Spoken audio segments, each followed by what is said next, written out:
பட்டாணியின் கதை. ஒரு ஊர்ல ஒரு பாட்டி தாத்தா வாழ்ந்து வந்தாங்களாம். ஒரு நாள் பாட்டி சமைக்கலான்னு பட்டாணி வாங்கினாங்களாம். வாங்கின அந்த பட்டாணி சமைக்கலான்னு போறப்போ வேணா வேணா வேணா வேணா அப்படின்னு ஒரு சத்தம் கேட்டுச்சான். என்னடா, என்ன சத்தம் இது, எங்க இருந்து கேக்குது அப்படின்னு பாட்டிக்கு புரியலையா. அப்போ பாட்டி பாட்டி இங்க பாருங்க அப்படின்னு ஒரு சத்தம் கேட்டுச்சான். என்னடா அது, யார் நம்மள பாட்டின்னு கூப்பிடுறா அப்படின்னு பாட்டி பார்த்தாங்களாம்.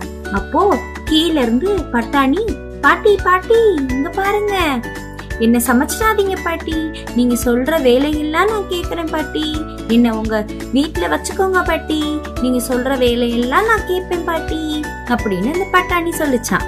உடனே பாட்டி சரி நமக்கும் தான் யாரும் இல்லையே அப்படின்னு அந்த பாட்டி அத அவங்க வீட்லயே வச்சுக்கிட்டாங்களாம். அதுக்கு எல்லா வேலையும் சொன்னாங்களாம். அந்த பட்டாணி எல்லா வேலையும் கேக்குமா, தாத்தாக்கு போய் காட்டுல சாப்பாடு கொண்டு போய் கொடுத்துட்டு வருமா, இந்த மாதிரி எல்லா வேலையும் அந்த பட்டாணி செஞ்சுச்சான். ஒரு நாள் பாட்டி இந்த போய் இந்த சாப்பாடெல்லாம் தாத்தா குடுத்துட்டு வா அப்படின்னு சொல்லி கொடுத்து விட்டாங்களாம்.